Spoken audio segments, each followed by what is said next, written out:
আরে ওটা কে? আর ও এদিক কোথায় যাচ্ছে? হাতে তো ব্যাগও দেখছি। না না, আমাকে বিষয়টা কাছে থেকে দেখতে হবে।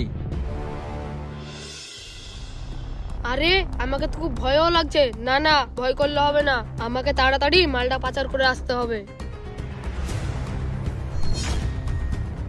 ওই দাঁড়া, কে তুই? আর এদিকে কোথায় যাচ্ছিস?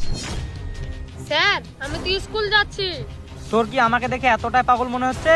এখনো ভালো করে বলছি, সত্যি করে বল। স্যার, বিশ্বাস করেন, আমি সত্যি বলছি। ও, বুঝতে পেরেছি, এভাবে কাজ হবে না। এবার যদি বাঁচতে চাস তাহলে সত্যি করে বল। স্যার স্যার, আমাকে ছেড়ে দেন, আমি টাকার লোভে পড়ে এই কাজটা করতে এসেছি। তুই একটা ভুল পথে পা দিয়েছিস, তাই তোর আর কোনো ক্ষমা নেই। স্যার স্যার, এবারকার মতন আমাকে ক্ষমা করে দেন, জীবনে আমি আর এর কাজ করব না।